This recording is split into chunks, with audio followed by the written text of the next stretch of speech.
Hello and welcome to another OMNIHEROES video, Lost City gameplay. Today I'm just going to attempt to go through 190 in full and just show you what different tactics can be used in able to clear these stages.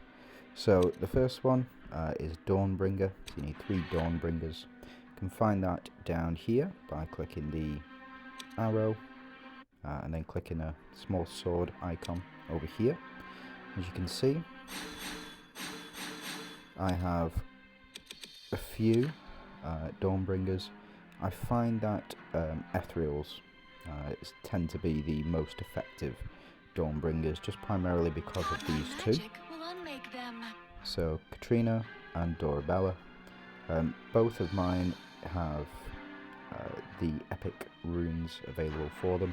I've just recently got this epic runes, so if you have a look up here, Dorabella's rune skill. Each time Dorabella deals damage to an enemy, target loses an additional 1% of max HP. Excellent against damage reduction bosses or any bosses with a lot of health. This will just clear 1% of max HP. So she just needs to hit them 100 times and you are done. Sounds like a lot, but it gets the job done. The next person I'll be using will be Katrina. I have her epic runes as well. So the epic runes, each time Katrina deals damage when the allies team crit rate is higher than 100%, it grants 1 stack of crit boost to all allies. The stack of crit boost is excellent, just primarily because that is the basis of the ethereal synergies. Now, the other Dawnbringer that I'm going to use is going to be Atrops. So she is essential for getting through the content on this game. 100%, you definitely need her. I have her red runes, but I didn't invest any red stones in her. I just invested the gold, and then I've been able to upgrade them as well. So with this, I'll use these two. We'll go with partner for Katrina, which is Karnak. He has the Protector synergy as well, which will increase defense for these two over the course of the battle. And also, I'm going to bring Ellie just because she's 5 stars. And in early game, the combo of Ellie, Dorabella and Katrina will see through a lot of the PvE content as well. Now, I'm using these legendary relics, but if you don't have the legendary relics, the best setup would probably be this. And then whatever other relic that you might want to put in. I typically tend to use this one if I don't, the Hand of Tyr. It's a good reset and it gives shields, which plays into the same strategy. But fortunately, I've been recently able to obtain this with the most recent update, which is a synergy relic for Ethereals. And provides healing as well. Healing not so much because you've got Karnak, but it does work fairly well.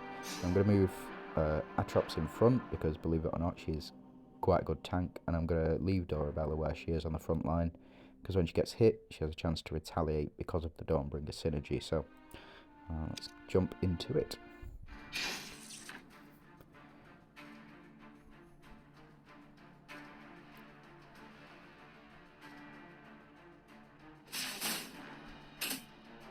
Now, I think just about everybody understands, or should do, that Katrina and Karnak are a busted combination. Whenever you crit, you gain shield, and whenever you crit, you gain health. So we lose a little bit of health on the front line here. Unfortunately, didn't crit, which can be an issue. He's only got a 50% chance to activate that. But Dorabella, bringing it home, just because she is a crit machine. And she will keep you alive in a lot of that content. Katrina jumps in for big damage, and then Ellie is a good damage dealer as well, just with the striker synergy. So here we've basically got them down to nearly dead, and you can see Karnak's ability kicking in there as well. When enemy is below 30% HP, he will execute them, and that he hits for 4 on his second, so he hits 4 enemy units on his second. So if you can get them below 30% HP, you'll clear a lot of these stages quickly. So he just did a normal attack there. The execution still applies on the normal attack as well. So let's move on to the next one. Next one would be Verdant Shadow Arc. So what I'm doing at the moment is just going through to see what stages I can clear without having to change the team lineup too much. So in this case, I need protectors. So I'm going to change out Ellie, and I'm going to pop in, where's she gone? Bassett. So Bassett is quite free to play friendly. You can buy from the shop, and you also get from the manor as well. So I'm just going to leave these here. I've got 3 protectors on the back line. Let's see how this one goes. Don't need to change too much because it can be a quick sweep. Bassett, she does provide Ignore Shield, which can be relevant if the enemy has Katrina on side as well. Might be something worth looking into for you. But man, the healing provided by this team is just absolutely savage. We'll get the attack buff from Atrops. That attack buff actually, it's an alternate cost effectively, or an alternate buff to what you would normally get for an attack boost. Unfortunately 2 misses there, so it looks like this is an unsuccessful run. So what we'll do is skip. Go to the next one, we'll go to Protectors again, and we will change this up a little bit. So let's take out Bassett, let's take Atrops out, let's take out Dorabella, and go over to Gwyn. Now Gwyn, every time an ally is struck, will increase damage. So let's have a quick check here. It's this passive here. When an ally is attacked, it applies 1 stack of attack boost. Now, stacks up to 5 times by default. What we want is to increase that limit. So we're going to go for Lily. And the reason for that is because of the passive here. When they are deployed, the limit of attack boost stacks increases by 10. So that is really important, and you get that at 7 stars, I believe. So not too far in, but she is absolutely useful. And then we'll stick Nawi in there as well. Switch these 2 out, and then we will change this out for the sword. Now, the sword isn't great until you get up to 3 stars. I've only got it at 2. At the moment, so we'll see how this one goes. We'll see whether or not it makes a difference with the lineup here. I think it may be a loss on this one, just because I've not got the correct relics in place because of the synergy that's available. Yeah, so not doing anywhere near enough damage. Hopefully on the next one we'll see a bit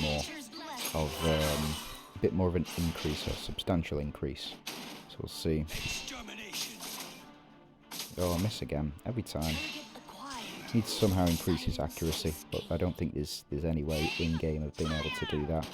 2 massive damage dealers here. Get rid of their Karnak, so their healing is gone, and they are silenced as well. So their Franz is silenced, which removes the corrode stacks. The sword here provides a full stun. I think there's a 50% chance of that happening. Karnak executes Franz over here, and then we just effectively have to wait for this here. This new relic, I love this relic because of the healing that's provided. It's not just good on ethereal teams, but it is also excellent on other teams. Like for example, if you're using Celine, using Catherine, those units that require excess healing or over healing. Really useful relic for those as well. It looks like here I miss again. Unbelievable. Every time. What can you do, you know? Fortunately, we've got a relatively good build-up, which is it's passing here. I think this is keep 5 allies alive, which I think we'll do because of the clutch relic, providing that stun on here, and the execution because Solomon was below 30% health. In fact, I've been going for about 10 minutes here, so I will leave it at that, and I'll carry on with other gameplay videos in the future. Thanks for watching. You have a good day, and if you have any questions, just leave a comment. Thanks.